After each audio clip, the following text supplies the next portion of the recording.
眼眶亮着不息，像一场没人回家的灯。我盯着最后那一句，假装你只是还没空。时间一分一秒过去，我不敢关掉这个画面，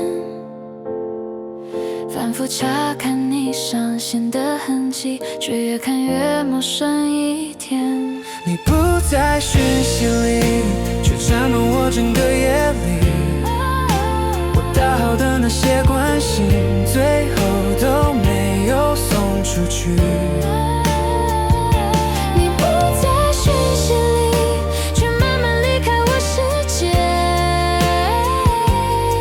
原来已读不回的距离，比不爱还要更明确。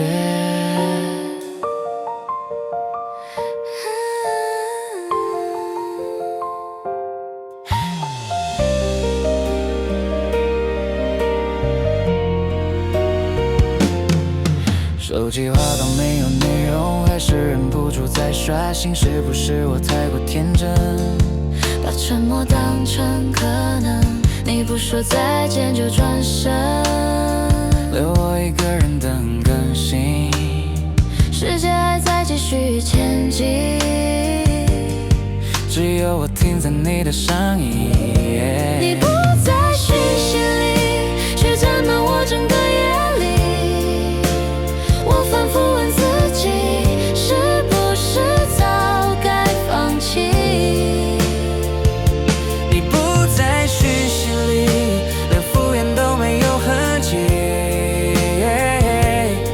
原来最痛的离开，是不声不响的撤离。如果那天我没有等，是不是比较不会那么冷？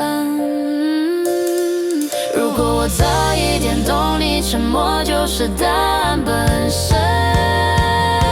你不在讯息里，我终于学会按下删除键。不是不爱，只是明白，有些人不会再回来。你不在讯息里，却教会我如何离开。当我关掉那个对话，也关上为你敞开的未来。聊天框终于安去，我还在练习不想你。原来放手的那一刻，你早就不在讯息里。